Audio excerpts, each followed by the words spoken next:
삼국지에서 배우는 인생의 지혜 7편을 시작하겠습니다. 그동안 제가 올린 이야기가 좋으셨다면 구독과 좋아요 한 번씩만 눌러주세요. 저에게 큰 힘이 됩니다. 이번 이야기는 배신은 단기 이익, 신뢰는 평생 자산이라는 이야기입니다. 삼국지가 끝까지 지키려 했던 단 하나의 기준은 배신, 그리고 신뢰일 겁니다. 사람들은 왜 배신은 늘 이득처럼 보이는가? 우리는 살면서 이런 장면을 여러 번 봅니다. 배신한 사람은 당장 편해지고 득을 보며 정직한 사람은 당장 손해를 보고 고통을 받습니다. 그래서 사람들은 속으로 이렇게 생각합니다. 저렇게 해서라도 이기면 되는 거 아니야?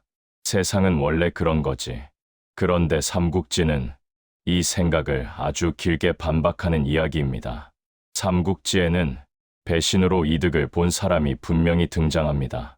하지만 끝까지 가보면 그 이득을 평생 지킨 사람은 단 한 명도 없습니다. 삼국지는 이렇게 말합니다.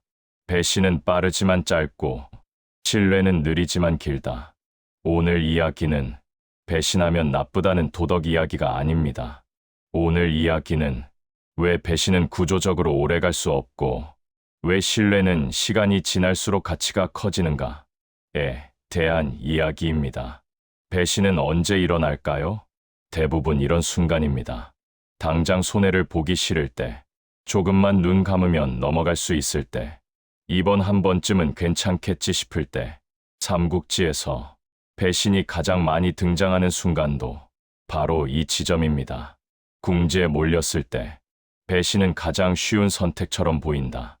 왜냐하면 배신은 늘 단기 계산이기 때문입니다. 지금 살아남는가? 지금 이익을 얻는가? 지금 책임을 피하는가? 하지만 삼국지는 단기 계산으로 움직인 인물들을 끝까지 놓아주지 않습니다. 삼국지에서 배신으로 성공한 대표적인 인물, 여포입니다. 여포는 이렇게 올라옵니다. 정원을 배신하고, 동탁을 배신하고, 유비를 배신하고, 조조에게 붙었다가 버림을 받습니다. 매번 배신할 때마다 여포는 당장의 이익을 얻습니다. 더 좋은 자리, 더 강한 후원자, 더 안전한 선택. 그런데 여포의 말년을 보십시오. 군대는 있었지만 함께 죽어줄 사람은 없었습니다. 여포가 잡혔을 때 그는 이렇게 말합니다. 나를 쓰면 천하를 얻을 수 있다. 조조는 잠시 고민하다가 이렇게 말합니다. 너를 쓰면 언젠가 나도 배신당하겠지. 그리고 여포는 죽습니다. 삼국지는 이 장면에서 아주 냉정한 계산을 보여줍니다. 배신은 한 번의 선택이 아니라 그 사람의 가격표가 된다. 그렇다면 왜 배신자는 다시 신뢰받지 못하는가? 여기서 중요한 질문입니다. 사람은 실수할 수도 있지 않나? 한 번 배신했다고 영원히 끝인가? 삼국지는 이렇게 답합니다. 배신의 문제는 행동이 아니라 예측 가능성이다. 배신자는 상황이 바뀌면 또 바뀔 사람으로 보입니다. 그래서 사람들은 그를 중심에 두지 않습니다. 중요한 정보를 주지 않고 결정권을 맡기지 않으며 최후의 순간에 함께하지 않습니다. 즉, 배신자는 항상 곁에 있지만 중심에는 서지 못합니다. 이제 정반대의 인물을 봅니다. 관우입니다. 관우는 수많은 순간에 배신할 수 있었. 조조의 후한 대우, 안전한 자리, 명예와 부. 그런데 관우는 항상 같은 선택을 합니다. 은혜를 저버릴 수 없다. 의리를 버릴 수 없다. 이 선택은 당장 보면 손해입니다. 위험한 길, 불리한 전쟁, 불확실한 미래. 하지만 시간이 흐를수록 관우의 이름은 믿을 수 있는 사람이 됩니다. 그래서 관우는 죽은 뒤에도 존경받습니다. 삼국지는 말합니다. 신뢰는 살아있을 때보다 죽은 뒤에 더 큰 힘을 가진다. 신뢰는 왜 자산이 되는가? 자산의 특징이 무엇입니까? 쌓이면 커지고 시간이 지나도 사라지지 않으며 위기의 순간에 힘을 발휘합니다. 신뢰가 그렇습니다. 평소에는 조용하지만 위기 때 사람을 모으고 결정적 순간에 길을 엽니다. 삼국지에서 유비가 수차례 패배하고도 다시 일어설 수 있었던 이유는 신뢰라는 자산 때문입니다. 현대의 예를 보겠습니다. 우리가 매일 선택하는 배신과 신뢰. 이제 이 이야기를 우리 삶으로 가져옵니다. 직장에서 책임을 부하에게 넘기는 것, 가족에게 약속을 가볍게 여기는 것, 인간관계에서 불리해지면 연락을 끊는 것, 이 모든 것은 작은 배신처럼 보이지 않을 수 있습니다. 하지만 삼국지는 말합니다. 큰 배신은 항상 작은 배신에서 시작된다. 반대로 신뢰도 그렇습니다. 말한 것을 지키는 것, 불리해도 책임을 지는 것, 떠날 수 있어도 남는 것, 이것들이 쌓이면 어느 순간 사람들은 이렇게 말합니다. 그 사람은 믿을 수 있어. 이 말 하나가 인생의 방향을 바꿉니다. 인생은 결국 누적 게임이다. 삼국지는 단기 승부의 이야기가 아닙니다. 삼국지는 누적 게임의 이야기입니다. 배신은 빠른 선택이지만 누적되지 않고, 신뢰는 느린 선택이지만 시간이 지날수록 불어납니다. 배신은 오늘을 살지만 신뢰는 평생을 산다.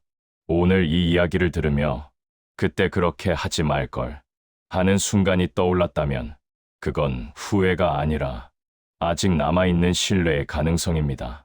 배신은 끝이 빠르지만 신뢰는 지금부터도 쌓을 수 있습니다. 이어서 우리가 꼭 기억해야 할 이야기 하나를 더 하겠습니다. 사람은 대접받은 만큼 돌아온다.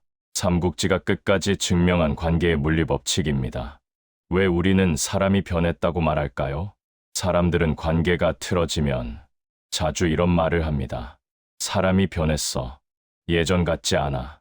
믿었는데 실망이야. 하지만 삼국지는 이 말을 거의 하지 않습니다. 대신 이렇게 묻습니다. 그 사람을 어떻게 대접했는가? 삼국지에는 어느 날 갑자기 변한 인물은 거의 없습니다. 대신 대접이 바뀐 순간 사람의 태도가 달라집니다. 오늘 이야기는 사람을 평가하는 이야기가 아닙니다. 사람이 왜 달라질 수밖에 없는가에 대한 이야기입니다. 대접은 말이 아니라 구조다입니다. 우리는 보통 대접을 이렇게 생각합니다. 말 잘해주는 것, 친절한 태도, 가끔 챙겨주는 행동. 하지만 삼국지가 말하는 대접은 이보다 훨씬 구조적입니다. 삼국지가 말하는 대접이란 공을 누구에게 돌리는가, 책임을 누가 지는가, 결정 과정에 누가 포함되는가, 위기에서 누가 보호받는가, 이 네 가지가 사람의 마음을 결정합니다. 사람은 말보다 자신이 어떤 위치에 놓여 있는지를 기억한다. 먼저 조조에 대한 이야기부터 하겠습니다. 조조는 냉정하지만 사람을 남긴 대접입니다. 조조는 인정 많고 따뜻한 인물이 아닙니다.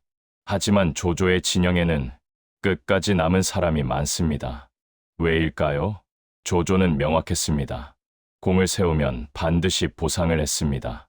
실패에도 책임은 윗사람이 졌습니다. 능력이 있으면 출신을 묻지 않고 등용했습니다. 대표적인 장면이 있습니다. 조조는 패전 후 부하를 문책하지 않고 말합니다. 이건 내 판단이 잘못된 것이다. 이 말 한마디가 부하들의 태도를 바꿉니다.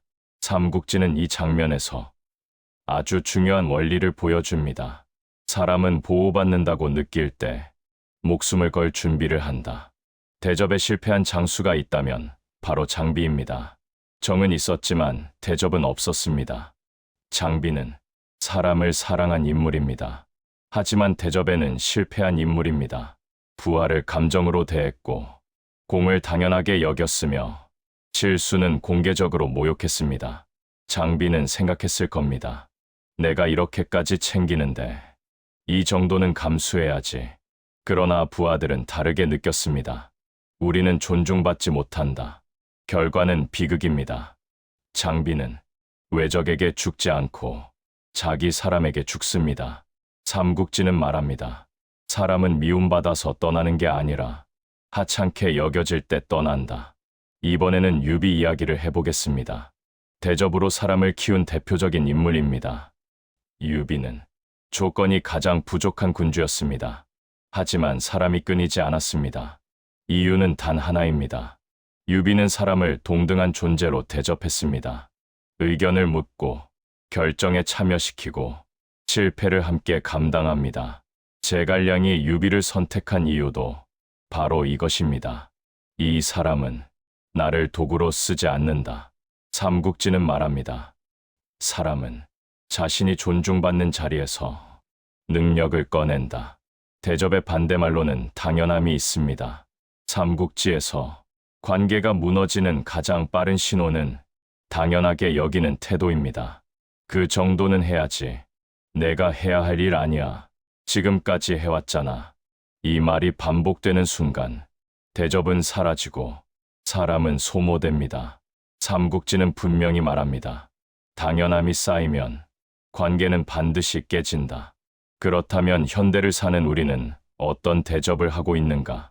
이제 이 이야기를 우리 삶으로 가져옵니다. 직장에서 성과는 위로, 책임은 아래로, 가정에서 희생은 당연, 불만은 유난, 인간관계에서 오래됐다는 이유로 무례해지는 것. 우리는 종종 말합니다. 요즘 사람들은 왜 이렇게 냉정해? 삼국지는 답합니다. 사람이 냉정해진 게 아니라 대접이 줄어든 것이다. 결론을 말하자면 사람은 계산보다 정확하다. 삼국지는 사람을 낭만적으로 보지 않습니다. 하지만 아주 정확하게 봅니다. 사람은 받은 대접을 반드시 되돌려준다. 존중받으면 헌신으로, 보호받으면 충성으로, 하찮게 여겨지면 거리를 두는 것으로.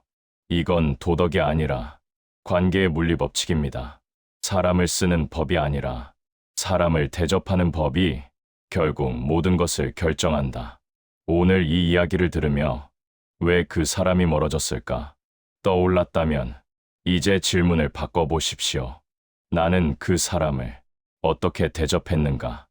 관계는 늘 그 질문에서 다시 시작됩니다. 오늘 이야기 어떠셨나요? 오늘 이야기 중에 내 이야기가 들어있나요? 그렇다면 나는 그때 어떻게 행동하고 말했는지 기억이 나나요? 부디 이 시간이 여러분께 작은 도움이 되었으면 합니다. 긴 글 읽어주셔서 감사합니다. 다음 8화에서 뵙겠습니다.